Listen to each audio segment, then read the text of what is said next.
Bab 2. Aku bangkit, meraih selimut dan perlahan menutupi tubuh Anindira yang terlihat begitu lemah. Pertama kalinya aku menunduk untuk menghapus sisa air mata di kelopak matanya dengan perasaan begitu penuh. Napas Anindira terlihat begitu pelan dan lemah, tapi ini sudah membuatku bahagia. Setidaknya dia masih hidup dan bernafas. Biadabnya kamu, Arga, hati kecilku merutuk. Kalau sampai Anindira meninggal di malam pertama, kau bukan hanya akan mengalami penyesalan seumur hidupmu, tapi juga seisi dunia akan mengutukmu. Gusti Allah, apa yang aku lakukan pada Anindira? Setelah sekian lama menyiksanya dengan sikapku yang dingin, beku dan angkuh, kini aku menyiksanya dengan siksaan yang lebih menyakitkan, bahkan mungkin menyisakan trauma. Anin, bangunlah. Mas bawakan air. Aku kembali duduk di pinggir ranjang, menyuapi sesendok air ke bibir Anindira yang terlihat pucat. Aku menatap dalam wajah yang baru kusadari begitu pucat dan tirus. Suami macam apa kamu? Bahkan untuk menyadari bahwa wanita yang menjadi takdirmu baik-baik saja pun tidak mampu. Aku terus merutuki diri sendiri. Untuk pertama kali dalam umur pernikahanku dengan Anindira, aku peduli, meski mungkin sudah begitu terlambat. Anindira, bangunlah. Aku kembali menyebut namanya. Mata Anindira perlahan terbuka. Aku mendesah, mata itu begitu sayu dan terluka. Kamu sudah ingat? Sungguh aku malu menanyakan hal ini. Merasa seperti seorang pria kejam yang sudah melakukan kekerasan pada pasangannya. Faktanya aku memang seperti itu. Bodohnya aku bertahun-tahun menganggap Anindira kotor dan hina, serta memberinya ribuan hari yang penuh luka. Anindira tidak menjawab.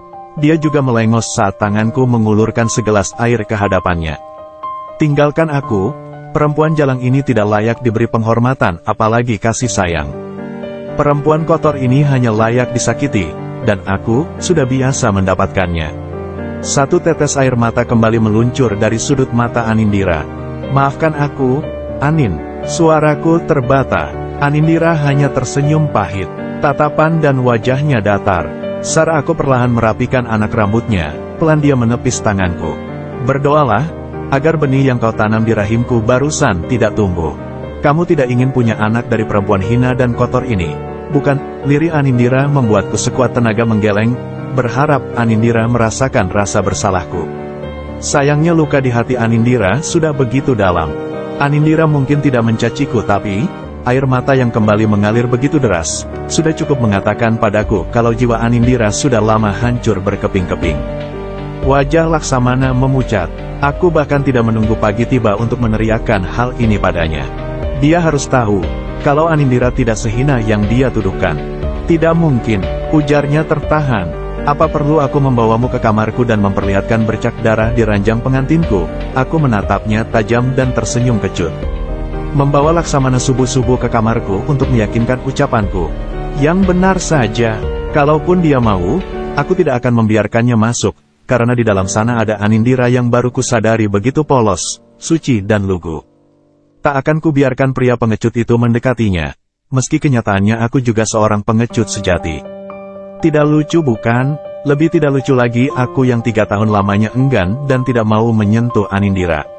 Aku tersenyum pahit. Laksamana tergetar, tampak begitu kaget dan mungkin perasaan apalagi aku tidak tahu. Dia pasti tidak menduga, kalau selama ini aku menyia-nyiakan Anindira dan tidak pernah menyentuhnya. Dia begitu resah dan gundah. Tentu saja, wanita yang telah dianggapnya kotor, hina bahkan dipermalukan dan ditinggalkan begitu saja di pelaminan adalah wanita suci dan tidak berdosa. Aku tidak menduganya, bahkan aku tega meninggalkan dia menangis sendiri di pelaminan. Ucap Laksamana penuh rasa sesal. Bodoh, aku memang bodoh. Lama saling diam dengan sejuta pertanyaan dan rasa sesal yang memenuhi kepalaku dan juga mungkin Laksamana. Akhirnya aku beranjak meninggalkan adikku sendirian. Raut sesal jelas terlihat di wajahnya. Hari beranjak pagi. Beruntung Anin akhirnya terlihat lebih baik. Setelah kudapati membersihkan diri di kamar mandi dalam kamar dan berganti pakaian, seperti hari kemarin, Anindira membantu ibu menyiapkan sarapan di dapur. Dia masih gesit dan cekatan menemani ibu memasak, meski sekali-kali aku melihat dia sedikit meringis saat berjalan. Biar ibu dan Binah yang memasak, kamu temani Intan saja mengobrol di depan. Mungkin ibu tidak enak karena dari sejak kedatanganku dan Laksamana 3 hari lalu, hanya Anindira yang ikut sibuk membantu pekerjaan rumah, sementara Intan terlihat seperti ratu tidak mau ngapa-ngapain. Tidak apa-apa, Anin senang bantu ibu. Jawab Anindira bersikeras tetap berada di dapur. Anin, aku yang bawa. Aku mencegat Anindira yang berjalan membawa wadah berisi piring dan mangkuk kotor untuk dicuci. Mata Anindira sedikit menyipit mendapati aku yang tiba-tiba peduli. Anin, kamu kenapa? Aku mengejar Anindira yang berjalan sedikit terlatih dan sama sekali tidak menghiraukan tawaranku. Ini berat, biar aku yang membawanya. Kini aku berusaha merebut ember yang akan digunakan untuk menyiram bunga. Lagi-lagi Anindira tidak menggubris dan bersikeras membawanya ke teras depan. Jangan sok kuat, aku tahu untuk berjalan pun kamu pasti sakit. Merah wajahku saat mengucap ini. Jika pengalaman pertama itu menyisakan sesal di hatiku, pasti pengalaman itu juga meninggalkan sakit dan terhina bagi Anindira. Anindira tengadah, netra mata kami bertemu. Tidak usah berubah baik, Mas. Karena apa Anin? Karena aku telah memutuskan untuk pergi dari hidupmu.